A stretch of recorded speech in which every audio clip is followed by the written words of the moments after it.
Assalamualaikum warahmatullahi wabarakatuh.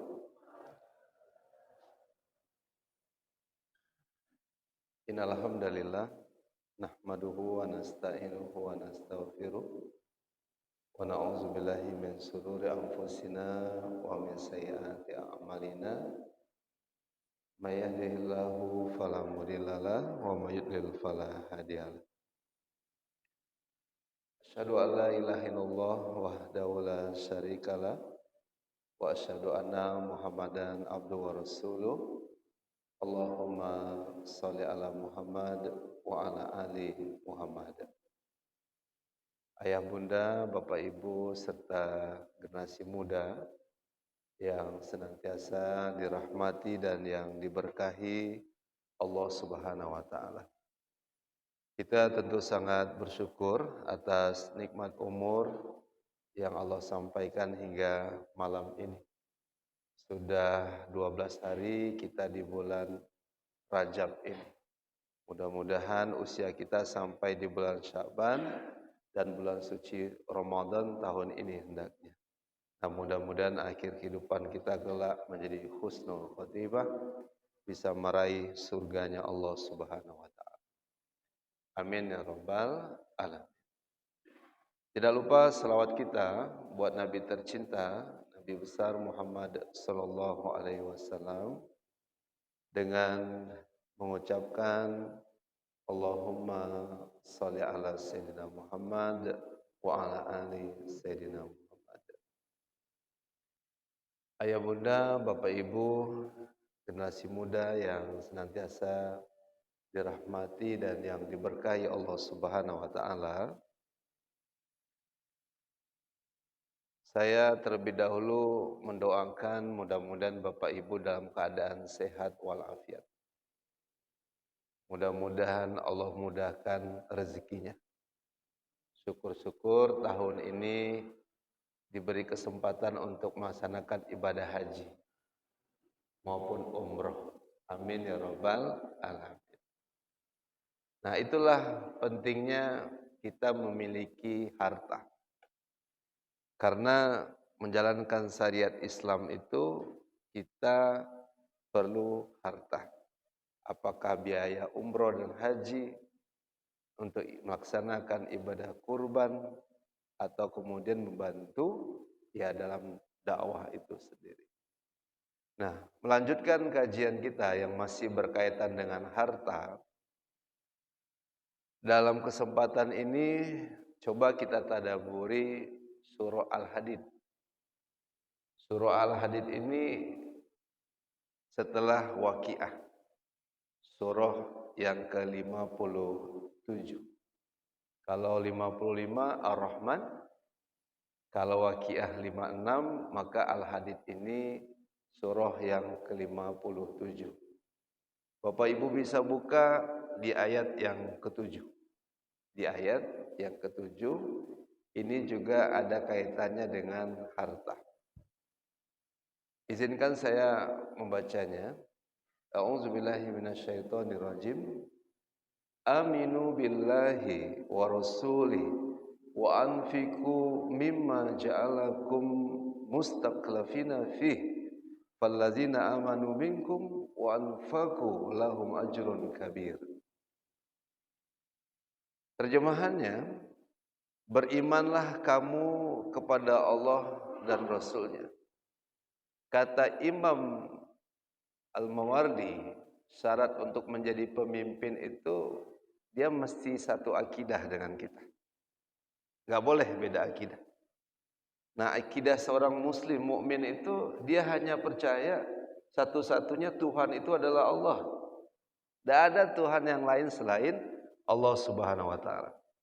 Kalau saya tidak salah, di rakaat kedua imam kita baca surah Al-Ikhlas. Betul, Pak? Itu kan tauhid itu.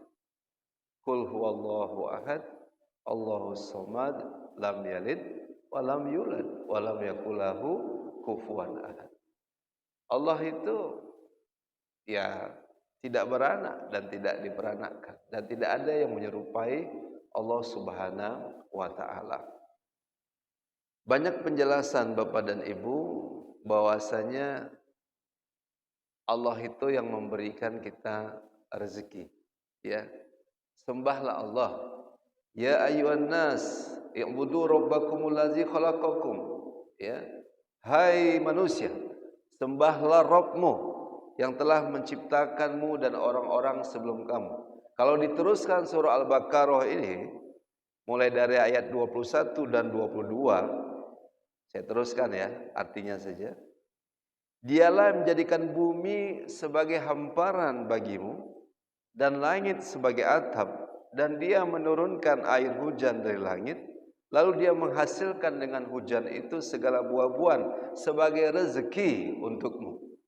Karena itu janganlah, ini perintahnya Pak, janganlah mengadakan sekutu-sekutu bagi Allah padahal kamu mengetahui.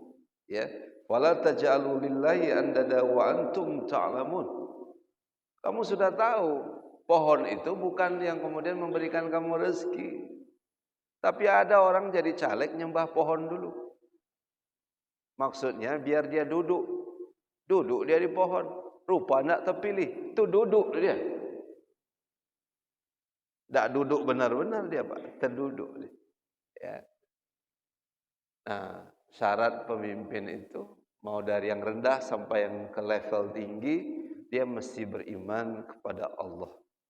Itu juga menjadi satu kaidah dalam Al-Usul As-Salasah, satu kitab yang juga fenomenal, bahwasanya kewajiban muslim itu yaitu menuntut ilmu. Dan ilmu yang mana yang dimaksudkan? Ilmu terkait dengan ya, pemahaman terhadap Allah Subhanahu wa taala. Ya Pak. Ibu kalau sakit ingat siapa, Bu? Ingat Allah apa ingat dokter? Mantap jawabannya. Ingat Allah. Alhamdulillah. Bapak kalau ban motornya bocor, Bapak ingat siapa? Ingat Allah atau tukang tambal ban, Pak? Kadang kita tuh mengenal tukang tambal ban tak sebaik kita mengenal, iya, kita tidak mengenal Allah ya. Kita itu tidak sebaik mengenal tukang tambal ban. Saya kecelakaan berapa hari yang lalu. Saya masuk lubang. Ini di Pekanbaru sudah banyak jalan yang berlubang. Ini apakah menunggu saya jadi wali kota nampaknya ini, Pak? Ya. Mana Pak Haji cocok ini? Ya. Atau jadi sesuatu yang bisa mengakomodir lah ya. Apakah wakil rakyat dan semua jabatan itu baik. Saya masuk lubang, saya jatuh. Alhamdulillah tak terlindas oleh puso. Sama-sama kencang. Kalau terlindas, tak ketemu sahabat saya Pak Koi lagi. Atau bapak yang lain di sini. Saya sudah dapat gelar yang baru. Bukan doktor, almarhum. Nah, semua kita ini kan pengen gelar yang terbaik ya Bu ya. Husnul khotimah. Nah, mudah-mudahan dalam perjalanan dakwah, Bapak Ibu, Ayah Bunda senantiasa mendoakan ustadz-ustadz kita dimanapun berada. Nah, ketika jatuh itu Pak, yang saya bilang bukan Allah, tidak, makjang, besar betul lubangnya. Makjang saya bilang. Kenapa tidak saya ucapkan innalillahi wa inna ilaihi raji'un.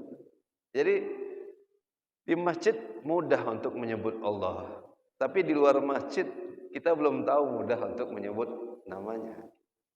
Nah, syarat menjadi pemimpin, dia memang harus betul-betul beriman pada Allah Subhanahu wa taala.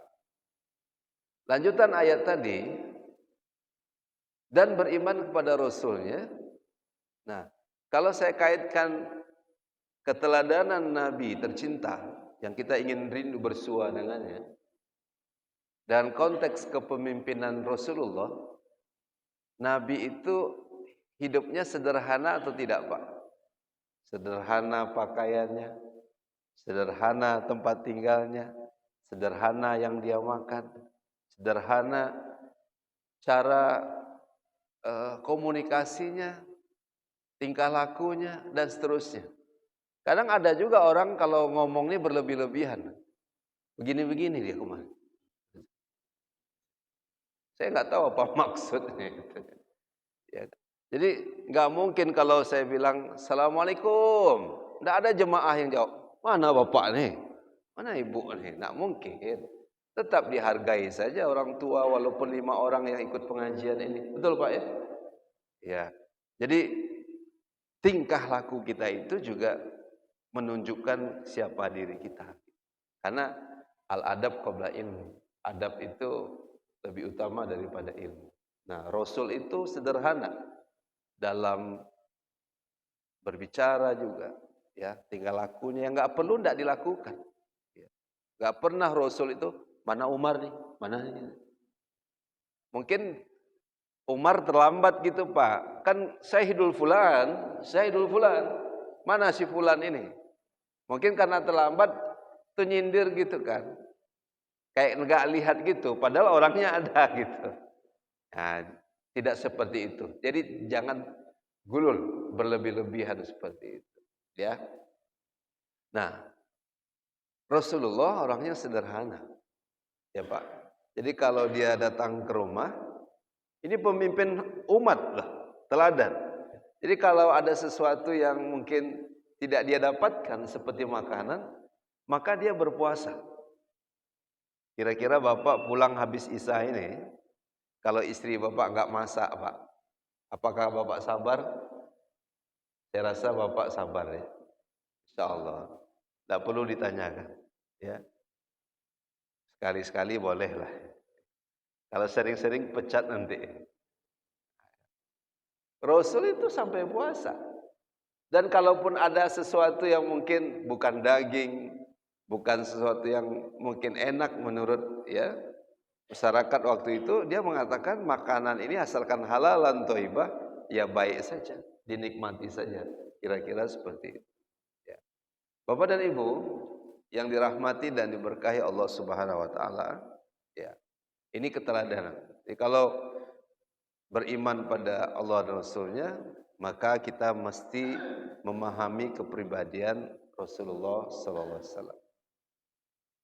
Perintah yang berikutnya, wa anfiqu mimma ja'alakum mustaqlafina fihi. Dan infaklah di jalan Allah sebagian dari harta yang Dia telah menjadikan kamu sebagai penguasanya yang diamanahkan.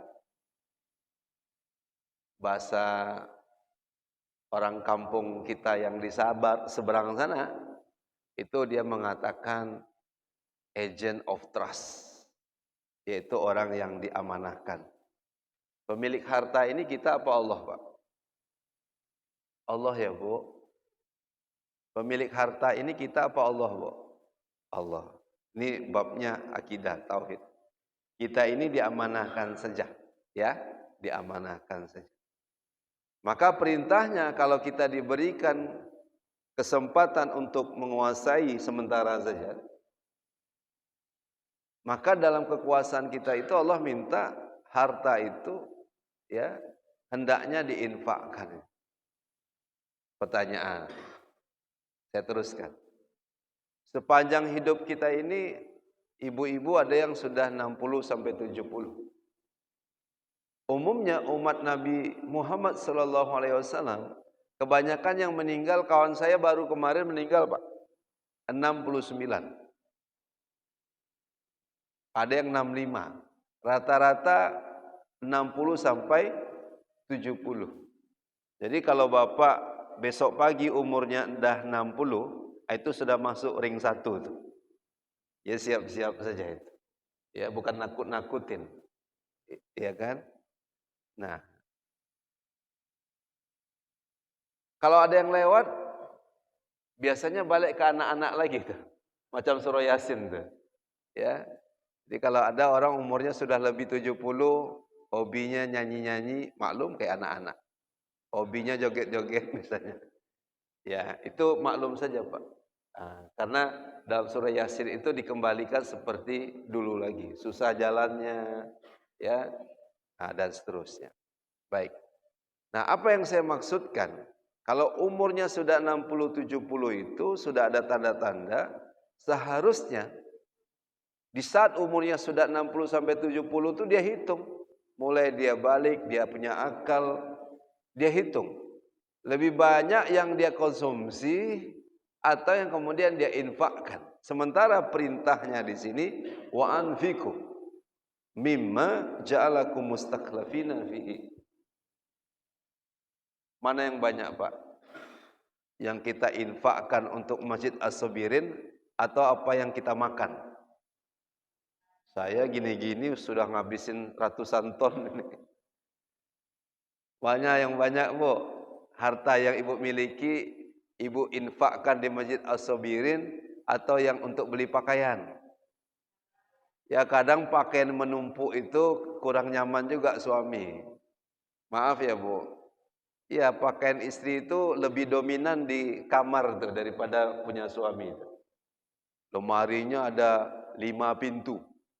1 pintu suami, 4 pintu istri. Begitu kondangan tuh, dikeluarin bajunya, Pak. Dikeluarin bajunya. Bang, ini bagusnya kita pakai yang mana ya? Ya, warna biru atau warna hijau? Biru atau hijau? Suaminya jujur, karena suka warna hijau. Pakai warna hijau aja deh. Kayaknya cocok gitu. Begitu keluar istrinya pakai baju warna merah, Pak. Kan buat emosi suami nih. Tadi nanyanya warna biru apa hijau? Pilihannya apa, Bu? Hijau. Yang dia pakai apa, Bu? Merah. Jadi kalau banyak harta ini kadang menjengkelkan juga ini. Iya. Kalau nggak sabar-sabar banyak harta ini kayaknya repot juga hidup kita ini, Bu. Iya. Jadi kalau ada orang mengukur hidup ini akan bahagia dengan harta, hati-hati. Ibu pilih duit banyak atau badan sehat, Bu? Oke. Kalau istri saya bilang enggak gitu, Bu. Bukan sehat, harta dan badan sehat katanya. Itu istri yang cerdas itu. Ya. Tapi kalau disuruh memilih, tentu sehat wal afiat. Itulah doa kita. Allahumma afini fi badan. Badan kita ingin sehat. Allahumma afini fi zambi. Ingin sehat pendengaran kita. Handphone saya 30 juta, tapi nggak bisa dengar sama sekali. Nggak berfungsi itu, Pak Haji. Allahumma afini fi basori. Kaca saya harganya 20 juta, tapi nggak bisa melihat saya. Percuma. Ya, Pak, sehat itu luar biasa. Maka Bapak dan Ibu, ukuran bahagia itu bukan apa yang kita pakai, yang kita makan, yang kita konsumsi. Yang kita makan ini busuk ya. Yang kita pakai itu menjadi lapuk. Tapi yang kita infakkan itu yang kemudian mendatangkan ya pahala yang besar di sisi Allah Subhanahu wa taala. Ini ayat. Bapak Ibu percaya enggak? Kesederhanaan itu bagian dari keimanan. Percaya enggak, Pak? Coba kita bedah ya. Jadi kalau ada orang banyak harta, lalu dia memilih sederhana, insya Allah imannya bertambah. Oh kalau begitu kita nggak boleh kaya ya Ustadz. Itu keliru. Saya kalau kaya nih Pak, saya tembuskan jalan As-Sabirin ini sampai ke depan. Iya, itu gaya aja itu. Iya. Kadang orang kalau sudah kaya berubah niatnya. Ini kalau diteruskan kan bagus nih Bu. Saya lihat sudah mulai besar. Kalau diteruskan ke jalan mantap itu. Nampak dari pinggir jalan. Jangan lupa kalau sudah memang tembus ke jalan, yang ngisi-ngisi ceramah di sini tolong buat flyer gambar fotonya Pak Haji. Nah, biar masuk pula foto saya. Nampak dari jalan nanti. Ya, dilihat oleh mahasiswa dan mahasiswi UIR gitu kan. Ya. Bukan. Maksudnya aksesnya lebih mudah. Sehingga orang menjadikan masjid itu rest area yang terbaik. Jadi tempat persinggahan yang terbaik itu masjid, Pak. Masjid. Karena ada fungsinya. Innama ya'muru masajidallah. Apa fungsinya? Orang bersih-bersih badannya. Orang mau istirahat di tempat yang dingin. Ada minumnya. Ada parkir yang luasnya. Bahkan nih kalau standar menurut saya, masjid ini Pak, harusnya ada klinik kesehatannya. Minimal cek asam urat, cek gula, kolesterol, atau minimal ada pengobatan tibun nabawi, misalnya bekamnya, ya kan Pak ya, dan lain sebagainya. Setiap masjid tuh mengedukasi orang untuk hidup sehat, sebagaimana Rasulullah Shallallahu Alaihi Wasallam. Tapi maaf, manusia yang diberikan amanah oleh Allah ketika harta ini banyak pada dirinya, justru dia gunakan presentasinya hanya untuk dirinya. Lupa dia hidup sederhana. Pada sederhana itu bagian dari keimanan. Dan kalaupun kita kaya, respon kaya itu yang paling penting. Contoh, Pak Haji kaya dia, Pak Koi. Mobilnya bagus. Dilihat motor Ustadz Yudi, berdakwah pakai motor ke sini, ke Masjid As-Sabirin. Dia tak pernah menghina saya. Dia tak pernah merendahkan saya. Dalam hatinya, dia mendoakan saya. Bagian rasa syukurnya itu, ya Allah, kalau bisa bukan hanya saya yang mudah rezekinya, bagaimana saudara saya juga mudah rezekinya. Bagus nggak doanya tuh, Bu? Ya kan? Warzuqna wa anta khairur razikin. Dia doakan saudaranya mudah rezekinya. Nah saya, ya Pak, mungkin baru cuman punya motor misalnya, ini misalnya, ya Bu ya. Lalu saya dengan sikapnya tetap bersyukur saja. Respon saya terhadap itu semua, saya tak pernah mengeluh, tak pernah menyalah-nyalahkan Allah. Ya Allah, saya yang pagi, siang, sore, malam berdakwah hanya untuk sekedar mobil saja, masa engkau nggak bisa berikan ya Allah? Nggak pernah saya bilang-bilang gitu ke Allah, Pak. Itu mendikte Allah. Jadi kalau Bapak punya sepeda yang klaksonnya besar, ada ya jemaah di sini. Itu kan syukurnya dalam itu, Pak. Saking bersyukur itulah besar bunyi klakson itu. Itu sikap, ya kan, respon kan. Dia cuma punya sepeda tapi dia happy gitu. Banyak orang punya mobil mewah tak pernah ke rumah Allah. Tapi bagian syukurnya itu dia tetap jalankan roda-roda sepeda itu sampai ke rumah Allah. Bahkan setiap sampai ke masjid dihidupkanlah klakson yang besar itu. Asal setiap masuk masjid. Masya Allah, tabarak. Ada pemiliknya di sini, Pak. Ada. Ini kalau Bapak mau hibahkan ke saya terima dengan hati yang bersih dan jiwa wajah yang jernih itu. Sekali-sekali berdakwah pakai klakson besar itu juga tuh kan. Keren sekali itu. Jadi as-saba yusibu musibah bermakna sesuatu yang memang menimpa kita. Kalau membuat kita senang, kita bersyukur. Kalau membuat kita enggak senang, kita bersabar. Enggak senang saya pakai motor ini, ya sabar aja dulu. Kalau senang dengan kendaraan itu ya bersyukur kita. Itulah muslim. Coba, enggak ada celah dia untuk kemudian ya berburuk sangka kepada Allah Subhanahu wa taala. Nah, itu respon kita terhadap kekayaan. Cuman perintahnya dari ayat ini, porsinya mesti lebih banyak harta itu untuk infak. Jangan sesuatu yang kemudian merugikan kita. Jangan Pak, Bapak sudah 60, 70, tapi konsumsinya lebih banyak untuk dirinya gitu. Kalau begitu salah Ustadz. Oh enggak salah. Infak yang terbaik itu justru memang untuk orang tua. Kan pernah kita bahas Pak ya. Kalau ada yang bertanya infak yang terbaik itu untuk siapa? Yas'alunaka mazza yunfikun. Pertama fali walidaina, untuk orang tua. Hebat, ada anak muda gajinya 5 juta Pak. Separuhnya untuk orang tuanya, ibunya. Ya. Tapi ada juga anak-anak cilako nih. Gajinya 10 juta, ibunya minjam 500 ribu tidak dikasihnya. Ini keterlaluan. Ini mudah habis begitu saja.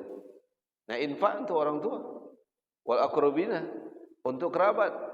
Untuk siapa lagi? Wal masakin. Ya kan? Wal yatama wal masakin. Kemudian ibnu sabil. Banyak yang nampung gitu Pak. Kalau kita berinfak tuh banyak yang nampung. orang miskin, anak yatim, ya, orang-orang yang dalam perjalanan dan seterusnya. Coba. Jadi kembali kalau ke konteks imamah kepemimpinan, belajar dari Rasulullah, Rasulullah itu tak miskin, tapi dia memilih hidupnya sederhana. Memang tempat tidurnya sederhana, Pak, tapi korbannya banyak. Hebat nih Masjid Jamaah Sabirin ini. Saya lihat sudah ada tabungan kurbannya di situ. Ya, bahkan dibuat di situ hadis Nabi. Siapa yang enggak berkurban, dia mampu, jangan dekati tempat sholat kami. Mungkin ada yang tersinggung, enggak datang-datang lagi sholat kemari, Pak ya. Gara-gara itu. Tapi sebenarnya itu kan strategi memudahkan orang untuk berkurban. Masa ngerokok aja sanggup, berkurban enggak sanggup? Kira-kira, Pak. Kira-kira nih, lebih besar mana kalau dikumpulin setahun? Biaya rokok apa biaya kurban? Semangat betul ibu-ibu jawabnya. Kayaknya ibu marah sama bapak. Iyalah, betul lah. Rokok itu kalau 20.000 sehari bermakna 600.000 sebulan. Enggak usah setahun lah. Kalau setahun kan 7,2. 10 bulan aja lah. Kan 6 juta. Orang 6 juta sudah bisa enggak berkurban, Pak? Oh, kurbannya masih 2,2 koma. Belum ada yang 6 juta. Baru 2 koma. Bisa. Berarti perokok itu satu dirinya itu setahun bisa berkurban 3 ekor domba. Domba ya, bukan kerbau ya, bukan sapi. 3 ekor domba saya dapat, saya jamin dapat. Setiap tahun. Cuman mungkin pengeluarannya lebih banyak untuk rokoknya daripada kurbannya. Saya enggak teruskan. Saya lihat wajah-wajah bapak sudah mulai garang lihatnya nampaknya ke saya ini. Kayaknya banyak yang marah ini. Enggak ya. Nah, Rasulullah itu sederhana dalam segala hal. Tapi beliau ini sedekahnya luar biasa. Infaknya luar biasa. Enggak keikutin sama kita, Pak.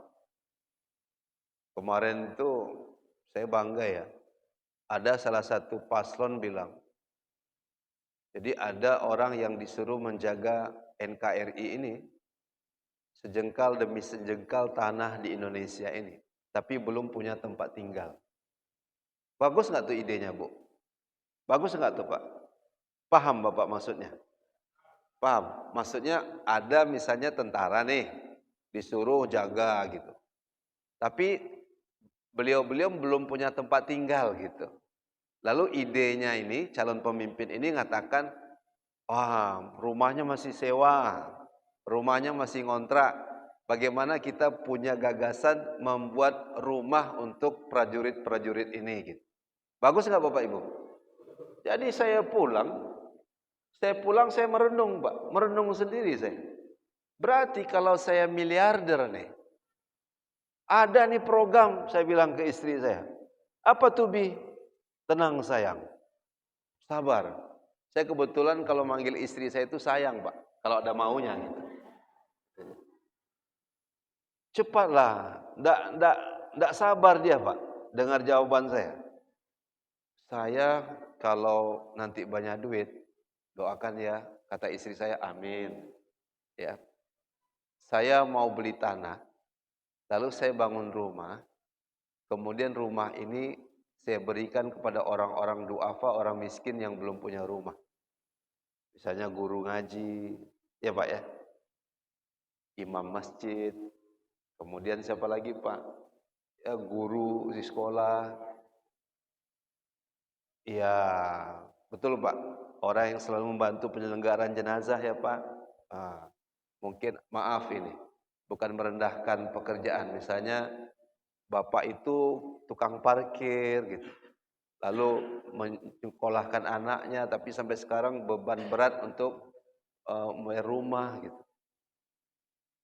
Saya sudah berniat, tapi belum tahu niat ini itu memang bisa terrealisasikan.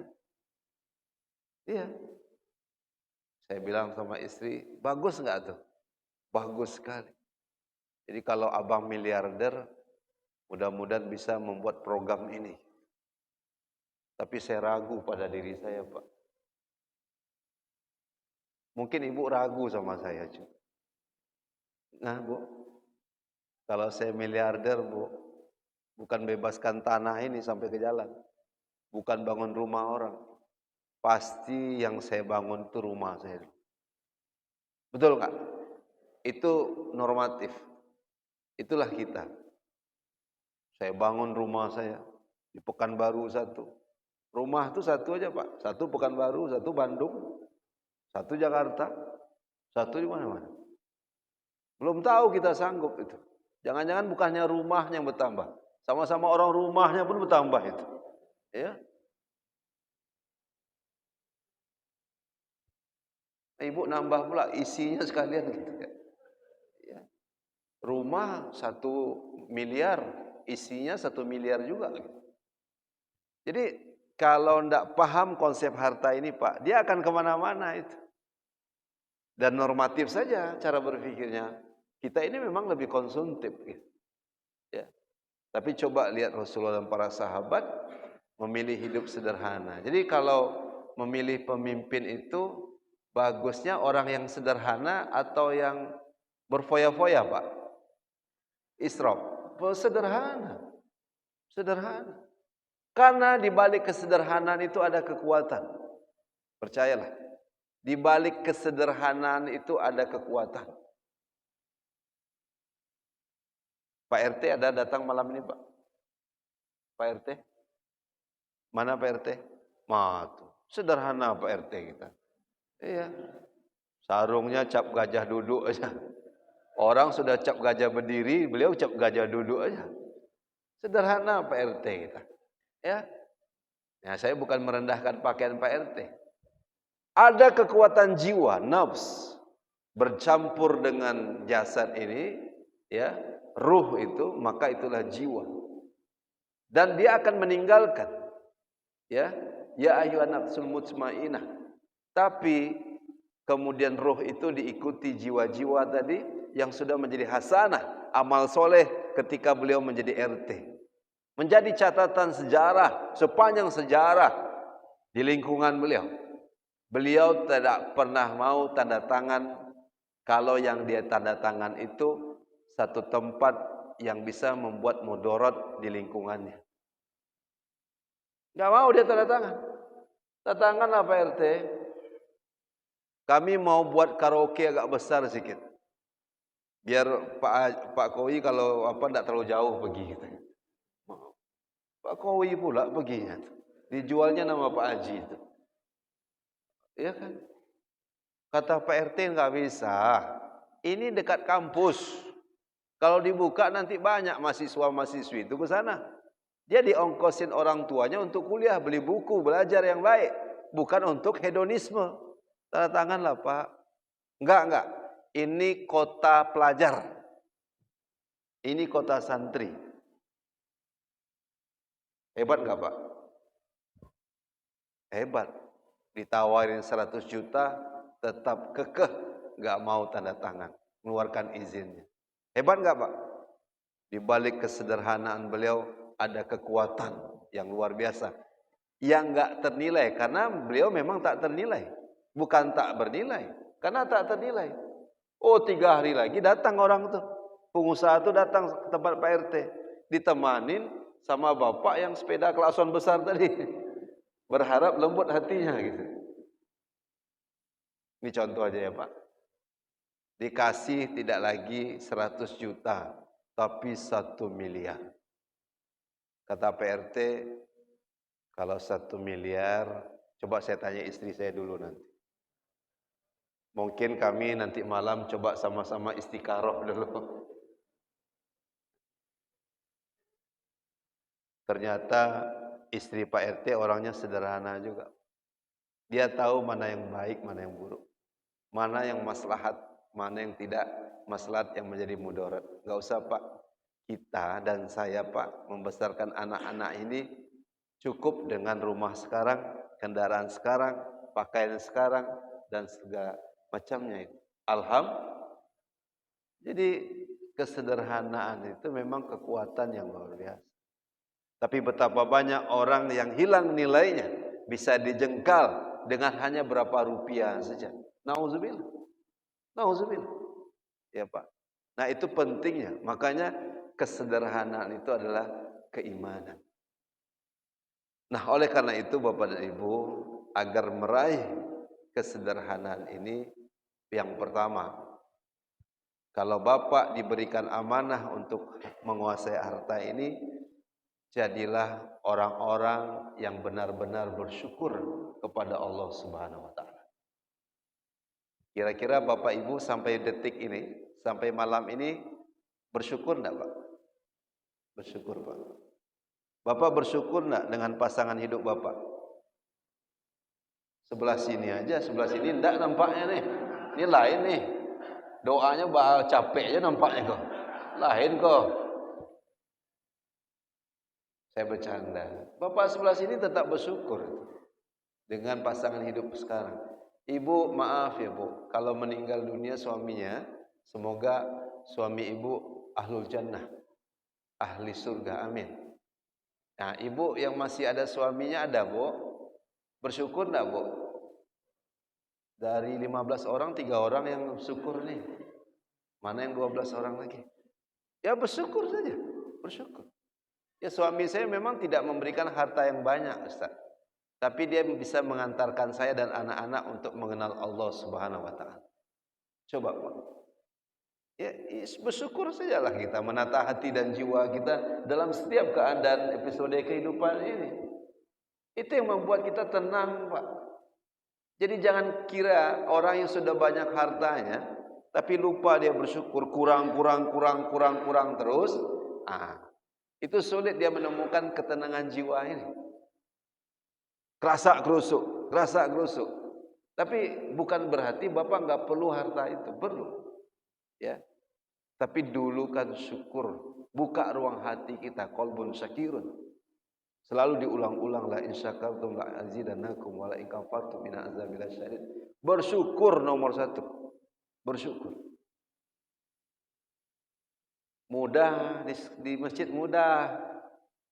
Pas nanti ke rumah belum tahu, Bu. Yang ujian yang paling banyak ini buat ibu-ibu. Diundang di arisan teman, rumahnya baru renovasi. Mantap rumah Pak kok. Macam rumah Ustaz Solmed gadang. Hebat. Pas pulang ke rumah, ini Pak, bilo lah Pak kayu kok Pak. Jadi Ustaz aja lah Pak biar kayu. Tidak semua Ustaz juga kaya Bu. Ya. Dilihat rumah orang besar, dilihat rumah kita. Arisan di tempat orang, ibu kagum rumah orang itu. Wih, besar sekali. Ya. Sampai di rumah sendiri ngeluh. Itu tak boleh. Jadi jangan sampai tertipu dengan rumput tetangga. Rawatlah rumput kita itu agar semakin hijau. Jangan justru tertipu dengan hijau rumput tetangga itu. Pak, kalau Bapak lihat sepeda modern-modern yang harganya 30 juta itu, Bapak lihat sepeda Bapak tetap bersyukur enggak, Pak? Bersyukur. Dia enggak mau kalah. Lewat orang tuh kering-kering. Begitu ketemu Bapak ini, tong-tong katanya. Besarnya. Kalah tuh sepeda yang 30 juta itu. Jadi wadahnya yang dia besarkan. Nah, dengan yang besar itu ya dia menyikapi dengan sesuatu yang luar biasa, bersyukur. Jadi yang pertama bersyukur. Yang kedua,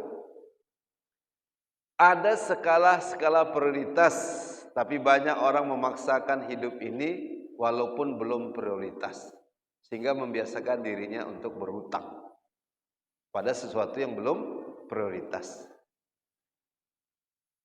Bapak sudah punya mobil, alhamdulillah. Biar terkelihatan orang kaya, lalu hutang mobil misalnya. Kecuali untuk usaha ya, lain cerita. Padahal mobil dulu nggak berhutang, betul Pak ya?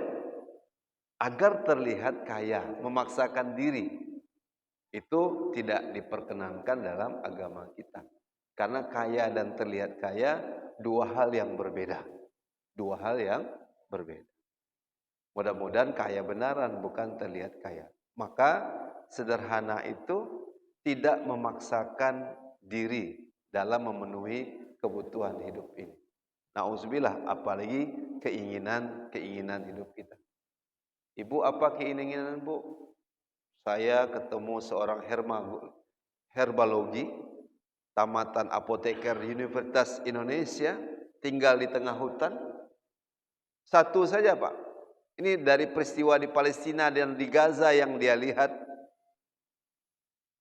Hebat dia Pak. Dia tinggal di hutan, obat yang dia racik laku kemana-mana.